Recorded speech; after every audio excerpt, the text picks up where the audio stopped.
1 Samuel chapter 21. David and Nob.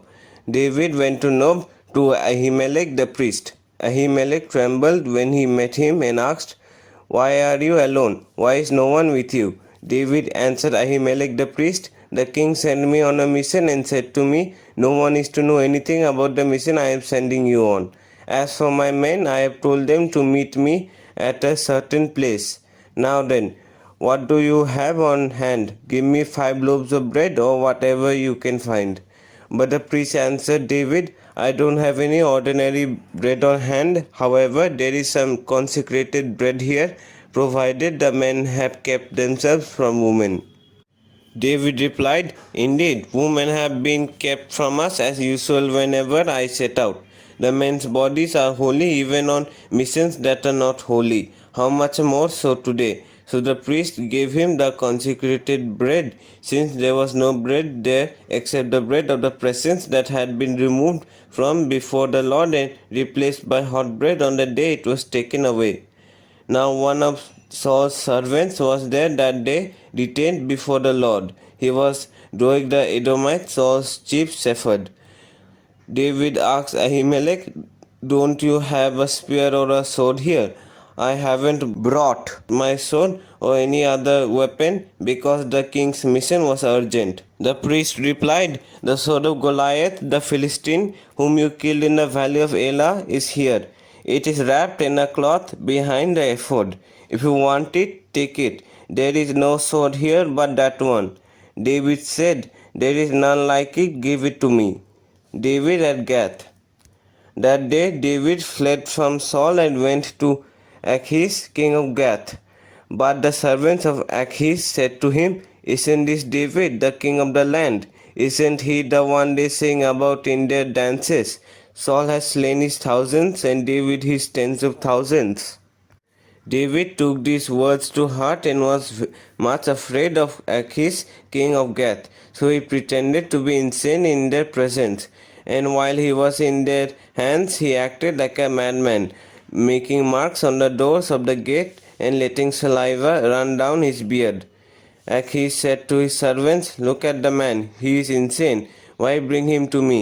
Am I so sort of madman that you have to bring this fellow here to carry on like this in front of me? Must this man come into my house?" 1 Samuel chapter 22. David at Adullam and Mizpah. David left Gath and escaped to the cave of Adullam.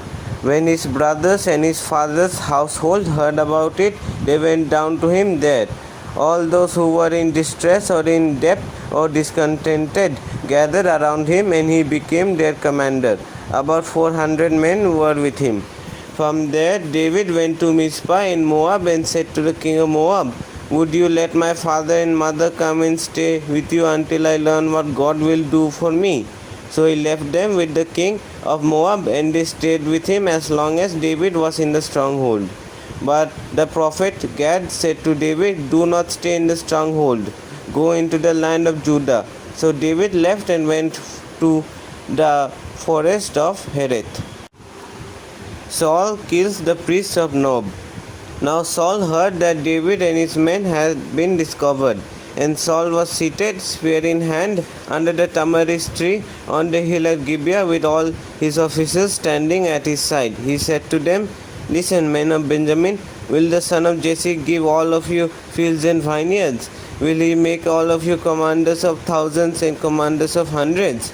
Is that why you have all conspired against me? No one tells me when my son makes a covenant with the son of Jesse. None of you is concerned about me or tells me that my son has incited my servant to lie in wait for me as he does today." But Doeg the Edomite, who was standing with Saul's officials, said, "I saw the son of Jesse come to Ahimelech, son of Ahitub, at Nob." Ahimelech inquired of the Lord for him. He also gave him provisions and the sword of Goliath the Philistine. Then the king sent for the priest Ahimelech, son of Ahitub, and all the men of his family who were the priests at Nob, and they all came to the king. Saul said, "Listen now, son of Ahitub." "Yes, my lord," he answered. Saul said to him, "Why have you conspired against me, you and the son of Jesse, giving him bread and a sword and inquiring of God for him? so that he has rebelled against me and lies in wait for me, as he does today. Ahimelech answered the king, who of all your servants is as loyal as David, the king's son-in-law, captain of your bodyguard, and highly respected in your household? Was that day the first time I inquired of God for him? Of course not. Let not the king accuse your servant or any of his father's family, for your servant knows nothing at all about this whole affair. But the king said, you will surely die, Ahimelech, you and your whole family. Then the king ordered the guards at his side, turn and kill the priests of the Lord, because they too have sided with David. They knew he was fleeing, yet they did not tell me. But the king's officers were unwilling to raise a hand to strike the priests of the Lord.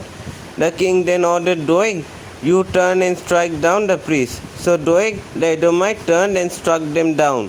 That day he killed 85 men who wore the linen ephod. He also put to the sword Nob, the town of the priests, with its men and women, its children and infants, and its cattle, donkeys, and sheep.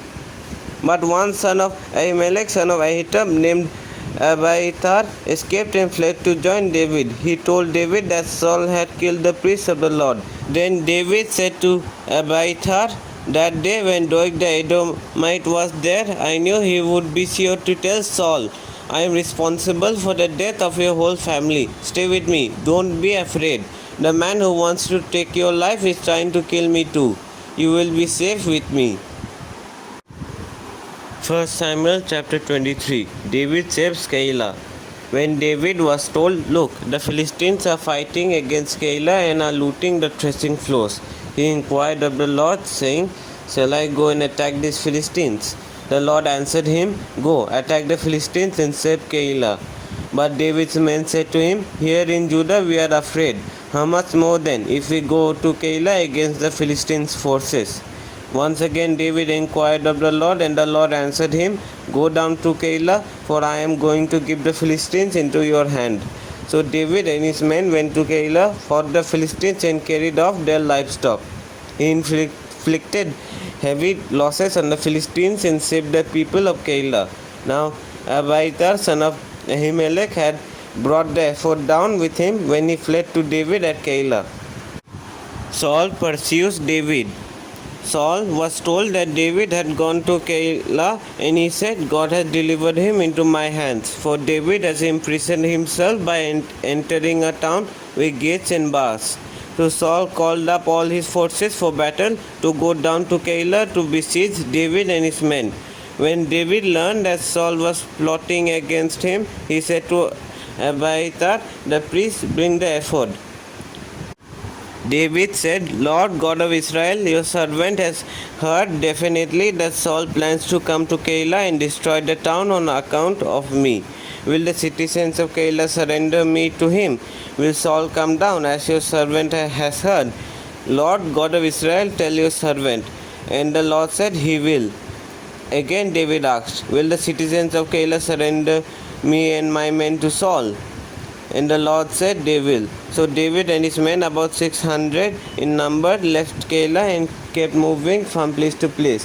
When Saul was told that David had escaped from Keilah, he did not go there.